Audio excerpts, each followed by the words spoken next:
Tenho duas perguntas também. A primeira, talvez eu acredito até que seja um pouco mais direcionada para o Sérgio. Todos vocês sabem que nós temos um dividendo obrigatório de 35%. Isso aqui é uma figura que dá liberdade para vocês pensarem aí à vontade, né? Lembro que ano passado a gente fez um lucro maior do que esse aqui, porém a gente tinha prejuízos acumulados e tinha as reservas para fazer. Nós distribuímos a totalidade do lucro líquido ajustado, que foi 194 milhões, que já foi um dividendo relativamente gordo, né? Não foi obeso, mas foi relativamente gordo, né? Agora nós já temos um lucro líquido acumulado até setembro de 22 de 400 milhões. Então é só isso que eu posso dizer para vocês, aí depois vocês aí põem a mente de vocês aí para funcionar. E não é o maior caçador de dividendos da Taurus, porque o nosso controlador é um pouco pior do que o pai dela, né? Então a gente, não sei, nós temos que ter isso no DNA, ou a gente paga dividendo ou eles vão matar a gente.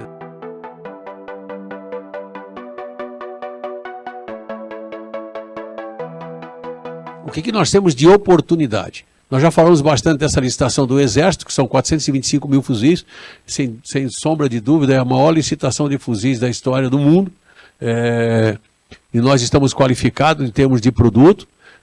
Em fevereiro deve sair efetivamente a licitação, né? Deve ser publicada a licitação efetivamente, a gente já mandou todas as informações de pré-qualificação de empresa, e a proposta é em fevereiro. Então a proposta sai em fevereiro. Existe a possibilidade, e isso é uma coisa que nós trabalhamos também para isso, a possibilidade de dividir isso em dois ganhadores, que eu acho importante também para nós, porque dependendo da época, como a gente não sabe, como tudo na Índia demora tempo, a gente não vai esperar a Índia para trabalhar, nós vamos trabalhar, quer dizer, daqui a pouco a gente tem algum outro contrato, tem vários contratos que a gente está trabalhando no mundo inteiro, e de repente você pega um pedido de 425 mil fuzis e não consegue entregar em 5 anos, então existe uma possibilidade de você ganhando a licitação, se você concordar, você abre mão de 50% para o segundo ganhador, desde que ele faça o preço do primeiro. Que eu acho que é o mais importante, né? Aliás, não é por último, é por penúltimo ainda, né? Algumas oportunidades e desafios. Algumas coisas eu já falei, vou repetir, mas não vou ser repetitivo. Os Estados Unidos uma tendência de estabilização do mercado no patamar atual, né? Então a gente não acredita que vai cair, pelo contrário, mesmo com todo esse boom que aconteceu, existe ainda uns estoques no varejo, nos distribuidores, a gente tem pouco estoque na Taurus, mas existe ainda na cadeia. Isso deve influenciar um pouco ainda as vendas, porém em 2023 a gente entende que vai ser um ano bom. O Nix dos últimos 2 meses foi muito grande, mês passado foi 1.900.000 intenções de compras, então, para vocês terem uma ideia, esse ano deve fechar com 15 milhões de intenção de compra nos Estados Unidos, que é muito maior do que pré-pandemia. Se a gente tirar os 18 e os 21 milhões que foram 20 e 21, 15 milhões é muito maior do que todo o histórico. Se eu não me engano, o histórico anterior à pandemia é 13 milhões. Então nós estamos falando de 2 milhões a mais de intenção de compra do que os anos os 2 anos pré-pandemia. E temos as eleições de 2024, que certamente vai ter de novo uma procura mais acentuada, né? A Taurus segue com os lançamentos de produtos inovadores, isso a gente não abre mão, buscando sempre agregar valor ao produto e num processo com custo menor. Na Índia, né, nós temos 2 oportunidades e um risco, né, o desafio, na verdade, a participação em grandes licitações, como eu já falei para vocês, e processos de compra, máquinas, equipamentos e instalação, isso são as oportunidades, e nós temos um desafio grande que é o treinamento das pessoas, né, cultura e processo. Isso vai ser um desafio bastante grande, a gente sabe disso, a gente tem preparado os nossos engenheiros e os nossos técnicos exatamente para isso. Então, isso já está, não é que nós vamos pensar nisso agora, já está esquematizado. No Brasil, nós temos o desafio do novo governo, né, e a gente vai falar disso daqui a pouco, quando a gente bater bola aqui. Bater bola não é jogar bola, bater o bate-papo, vai ficar melhor, né? Que em termos de Copa do Mundo, a jogo do Brasil é só amanhã ao meio-dia, né? E nós temos um mercado de segurança pública e privado que nós entendemos que vai aquecer. De novo, aquilo que eu falava para vocês. Não é possível você fazer uma política no Brasil restritiva e continuar com abertura de importações, né? Então, alguma coisa vai ter que compensar a outra. Obviamente que ninguém sabe disso, mas é um raciocínio lógico isso, né? Depois, outros países, né, oportunidade de participar agressivamente nas licitações internacionais, e a Taurus hoje está numa situação muito importante, né? Para o próximo slide que nós vamos falar, mas já cabe falar aqui. Nós estamos uma empresa saneada, a dívida está paga, os maiores investimentos foram feitos, nós somos ainda uma empresa, e vamos continuar sendo uma empresa fortemente geradora de caixa. Então nós temos dois destinos hoje para a geração de caixa nossa, né? Um é novas JVs, oportunidades de aquisições, sei lá, parcerias, sei lá, o que aparecer pela frente, né? E uma outra oportunidade para fazer com o nosso caixa, né, é atender aqui o nosso querido Luiz Barsi, né, que é um caçador de dividendos, e não é o maior caçador de dividendos da Taurus, porque o nosso controlador é um pouco pior do que o pai dela, né? Então a gente, não sei, nós temos que ter isso no DNA, ou a gente paga dividendo, ou eles vão matar a gente, né? Ou o controlador mata, ou o Barsi mata, ou vocês todos nos matam, né? Então, isso é uma característica da Taurus. Nós seremos uma empresa com foco na remuneração dos acionistas, não adianta, vamos ser, e nós estamos numa situação bem tranquila, né? Vocês viram aí a nossa dívida 0,2% do EBITDA, que é muito confortável, então... O que nós vamos fazer com o dinheiro? Não conseguimos aumentar o salário da diretoria, né? O conselho não autorizou. Então a gente vai ter que ou fazer alguma aquisição, JV, ou pagar dividendo para vocês. Não resta outra opção, né? Mas, seriamente falando aqui, a gente já fez os grandes investimentos, né? O endividamento nosso é sustentável, nós ainda temos uma forte geração de caixa, a gente tem umas contas internas que a gente faz aí, com 17%, 18% de margem EBITDA, a gente ainda gera fortemente caixa, evidentemente que a gente não vai operar com 30%, 35% de EBITDA a vida inteira, né? A não ser quando a gente sair os negócios da Índia de novo, mas a gente está preparado para isso. A pandemia nos possibilitou isso e a Índia vai também nos possibilitar de novo. Fora outros produtos e outras coisas mais que a gente vai trabalhando aí. Todos vocês sabem que nós temos um dividendo obrigatório de 35%, que não é pequeno, né? É o limite da possibilidade. E o que nós estamos fazendo que é muito importante agora, do que nós vamos fazer agora na publicação do balanço de 2022, né? Que é a criação de reserva. Para quê? Para pagamento de dividendos extraordinários, né? Então, além do obrigatório que a gente vai pagar relativo no primeiro, em abril mais ou menos, que deve ser isso, né, Sérgio? A gente tem, dependendo evidentemente de um caixa confortável, a gente tem a possibilidade com essas reservas de pagar o ano inteiro o dividendo de acordo com a nossa disponibilidade de caixa e de estratégia, né? Outra coisa, então a maior frequência de dividendos extraordinários, mais de 35%, a maior frequência, um programa de recompra de ações, né? Evidentemente que tudo isso sem comprometer o nosso caixa. Agora, isso aqui é uma figura que dá liberdade para vocês pensarem aí à vontade, né? Lembro que ano passado a gente fez um lucro maior do que esse aqui, porém a gente tinha prejuízos acumulados e tinha as reservas para fazer. Nós distribuímos a totalidade do lucro líquido ajustado, que foi 194 milhões, que já foi um dividendo relativamente gordo, né? Não foi obeso, mas foi relativamente gordo, né? Agora nós já temos um lucro líquido acumulado até setembro de 22 de 400 milhões. Então é só isso que eu posso dizer para vocês, aí depois vocês aí põem a mente de vocês aí para funcionar, né? Então, agora, o que é importante deixar claro para vocês que, primeiro, essa é a nossa maneira de atuar, com simplicidade, com transparência, focada em resultado. Essa é a Taurus. Nós, em momento nenhum, nesses 5 anos que nós estamos aqui, nos 5 anos de APIMEC, várias lives de resultado e tal, a gente tem essa postura. Toda a companhia é assim, simples, transparente e focada em resultado. Essa é a Taurus. Essa é a Taurus que vocês conhecem, é a Taurus que vai continuar sendo. Feito isso, agradeço a vocês por me ouvir, agora abro para vocês para fazer as perguntas. Bom, Felipe Ruiz, do AGF, sou acionista da empresa também.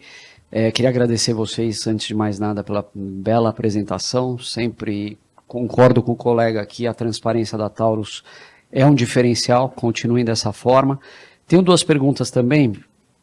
A primeira, talvez eu acredito até que seja um pouco mais direcionada para o Sérgio, que é a seguinte, a Taurus passou por algumas fases, vocês mesmos apresentaram em um dos slides, e hoje eu acredito que, dada a superação do turnaround, um momento completamente diferente da companhia, um desafio ainda persiste, que é a atratividade da companhia para fundos e grandes investidores institucionais, né? Quando a gente olha, e eu digo isso olhando de fora, né? Não tenho esse detalhamento, mas a impressão que passa é que o free float da companhia é composto principalmente por fundos não tão de grande porte e por investidores pessoa física, que eu acho que até tem tido uma crescente aí nos últimos anos, nos últimos trimestres. Entendo que naquele momento do turnaround era muito difícil a gente falar sobre isso, mas hoje a companhia está num momento completamente diferente, vem olhando para algumas iniciativas como a liderada pela Patrícia, falar de ESG, eu acho que está totalmente certo a postura de vocês. Existe uma questão estrutural do país, obviamente, mas deixando isso de lado, o que, na visão de vocês, ainda falta para a Taurus atrair? Vocês mesmos falaram, se eu não me engano, era da Smith Wesson, que tem o BlackRock, né, como um grande acionista, ou era a Ruger, talvez, né? Das duas. O BlackRock é o maior investidor em armas em empresas de armamentistas nos Estados Unidos. Perfeito. Então, nessa linha, o que falta ainda? E se é algo que está no radar de vocês? Eu acho que tá. Ano passado, esse ano a gente teve, na verdade, no começo, no primeiro trimestre, teve uma entrada grande, a Vanguard entrou, foi importante, acho que eles têm quase 2 milhões de ações hoje, o BlackRock tem investimentos no Brasil. Acho que uma das questões que a gente olhou muito forte do ESG foi por causa disso. A gente vê, e não só na questão, eu até estou conversando com a Patrícia antes aqui do pessoal, não só com os investidores, até com a questão de bancos. Por exemplo, a gente estava brincando ontem que o Bradesco nos deu uma canseira aí de ESG, a gente estava sentado aqui, olhava todo o prédio aceso aqui do Bradesco na frente às 10 da noite. Aí eu pensando, os caras falaram de ESG tanto comigo e tá todas as luzes do prédio ligadas. Então é um contrassenso. Eu acho que essa questão do ESG é muito forte. A gente teve até, eu e o Ricardo, a gente conversou até com muitos fundos europeus no começo do ano, e a questão do relatório de sustentabilidade não era um plus, era um must. Então, isso é muito importante para a gente. Eu acho que isso vai abrir muitas portas para a empresa, de mostrar essa questão de sustentabilidade, a questão de ESG vai ser muito importante. Eu acho que também, passado um pouco dessa turbulência política que a gente viveu, também vai facilitar um pouco, porque a gente sabe que, obviamente, tem alguns investidores que em alguns momentos eles não gostam nem de transparecer muito que tem posição na Taurus, alguns fundos, alguma coisa. A gente vê, eu e o Ricardo, a gente passa por isso, as pessoas ligam, não, a gente tem posição na Taurus, mas a gente não gosta de falar muito de posição na Taurus. Então, acho que isso vai mudar muito. E eu acho que a questão da ESG, sim. E, obviamente, o que a gente está vendo é o interesse maior de fundos de fora do país. Isso é uma coisa que a gente tem visto e acho importante, que esses fundos eles têm uma característica um pouco mais agressiva no mercado de armas, como o Sally falou. A Vanguard e a BlackRock investem muito forte, não só na Smith Wesson e na Ruger, mas na Vista também. A BlackRock está entre os maiores acionistas da Vista. Então, eu acho que isso é importante para a gente trazer a atratividade. E a gente mostrando que aconteceu muito nesse ano, que o nosso modelo de negócio tem sido muito mais forte do que o modelo de negócio, ele está nos aproximando muito. A gente tem falado muito com o pessoal de fora, o pessoal da Lake Street Capital tem nos seguido direto, eles têm emitido até algumas recomendações de compra nossa lá fora. Então, eu acho que isso vai ser muito importante para a gente. Eu acho que o próximo passo, justamente, é a gente conseguir trazer. A gente teve uma atratividade muito forte no começo do ano e que ficou um pouco agora, ela nos últimos meses, parece que ela arrefeceu junto, eu acho que muito com a questão até dessa questão política, a coisa ficou meio congelada nos últimos meses. Só para complementar, né, eu acho que a Taurus vai ter um novo perfil de investidor, né? Por por conta principalmente dessa questão do ESG, que a gente está trabalhando fortemente, essa questão do dividendos também, nós pagamos dividendo ano passado, nós pagamos uma vez, a primeira vez, 90% talvez dos nossos investidores nem sabem que a gente está pagando dividendo, sei lá, no 90% talvez não seja, mas qualquer, tem um percentual aí que esqueceu. Então, por isso, essa nossa intenção de pagar mais frequentemente o dividendo, para que pelo menos a cada 3 meses a pessoa lembre da Taurus como pagadora de dividendos, né? Além disso, o perfil do nosso investidor, a Taurus foi atraente, isso é eu não vim do mercado do mercado, né?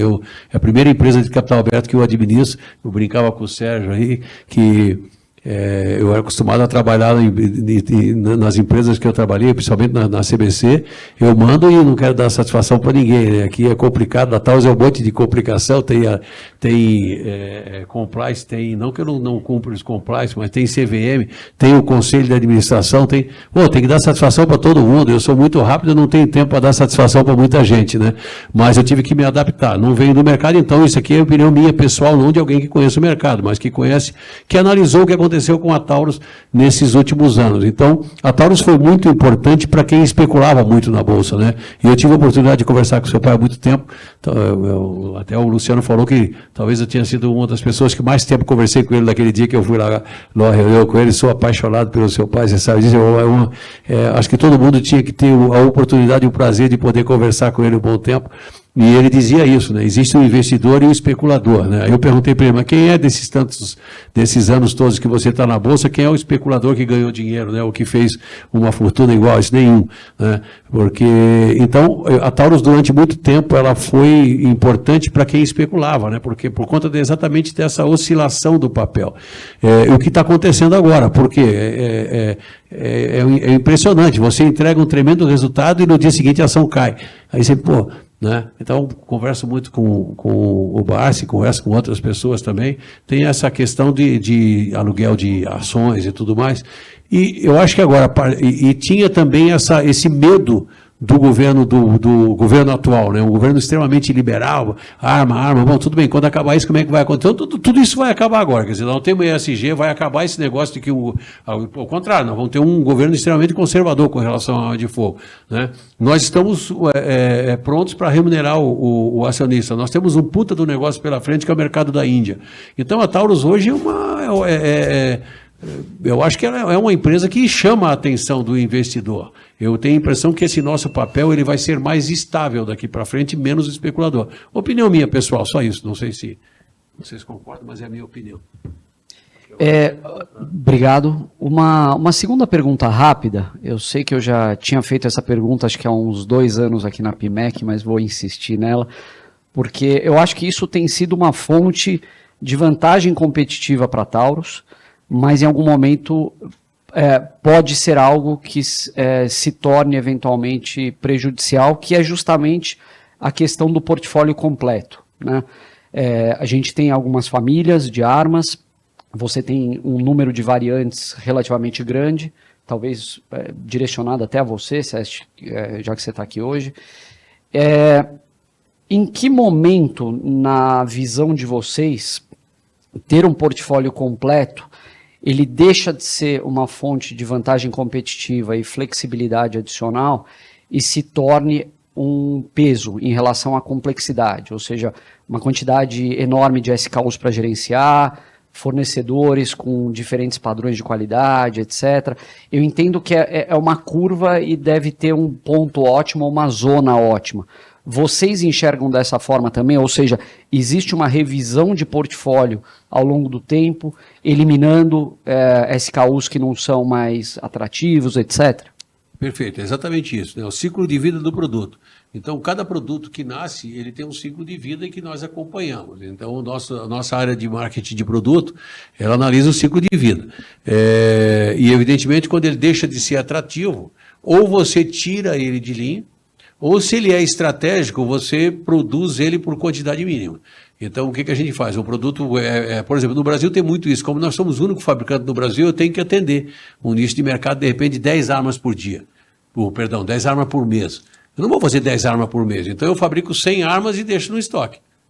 não muda nada para quem fabrica 4 mil armas por dia deixar 100 armas no estoque de um modelo. Então, isso é muito, e a gente faz isso a cada ano. Isso é feito normal pelo apelado de produto e marketing, mas a cada ano a gente faz uma revisão quando a gente faz o orçamento, que é o caso que nós estamos fazendo agora, nós estamos fechando então, desde setembro.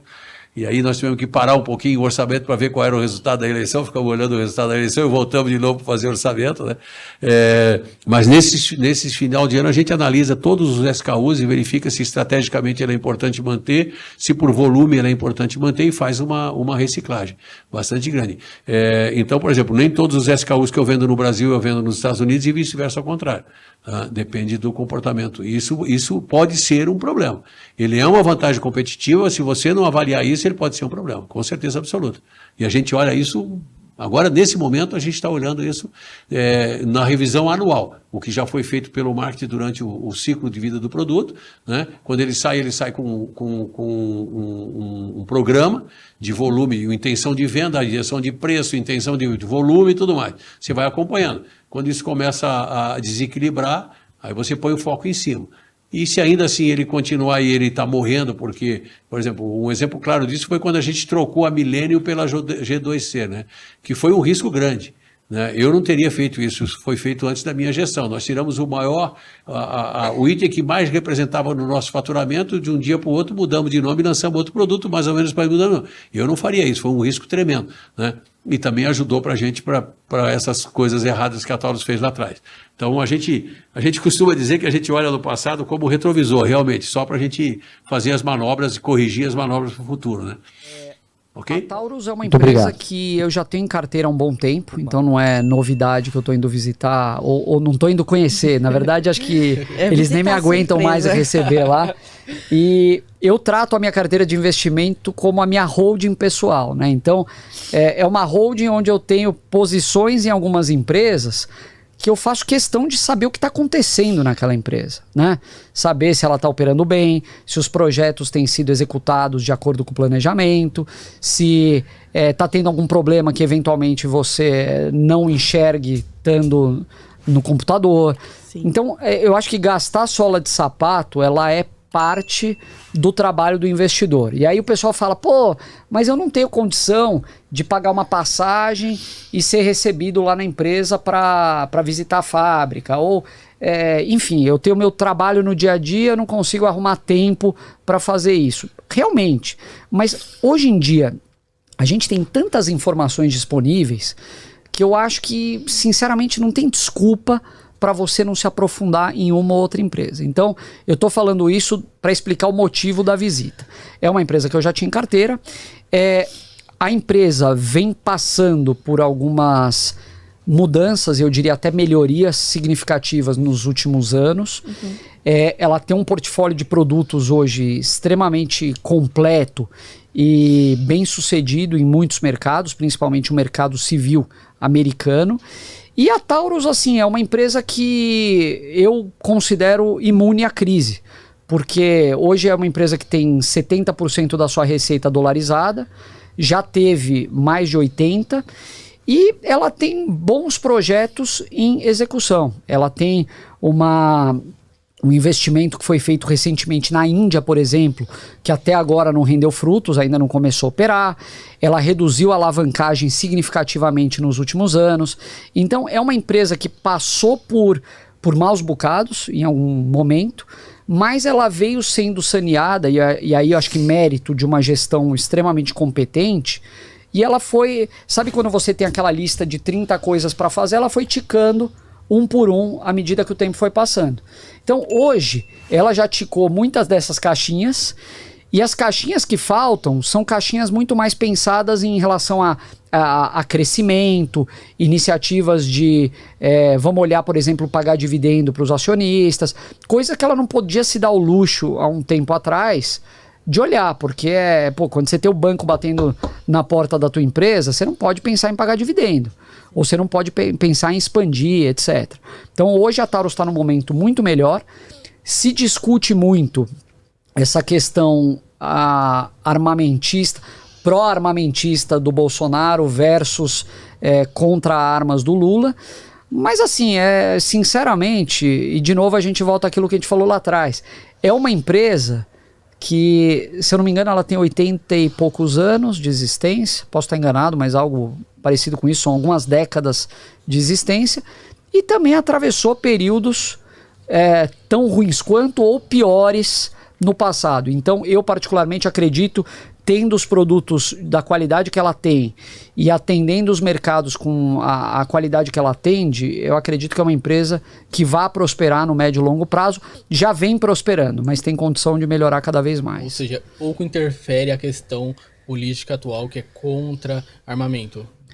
As vendas da Taurus para o mercado interno, para esse público que vai ser afetado pela revogação do decreto, gera um impacto marginal na receita da Taurus. Eu diria, posso estar enganado, mas eu acho que é algo em torno de 10% das vendas que ela realiza hoje, ou algo parecido com isso.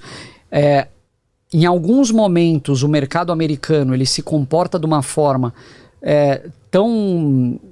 como que eu posso dizer assim, a demanda acaba acelerando tanto, como por exemplo, próximo do período eleitoral nos Estados Unidos, que eu acho que isso mais do que pode suprir uma eventual perda de receita desses segmentos para Taurus. Isso, não diria que não mexe o ponteiro, mas não é essencial para, por exemplo, derrubarem as ações da empresa como fizeram nos últimos tempos.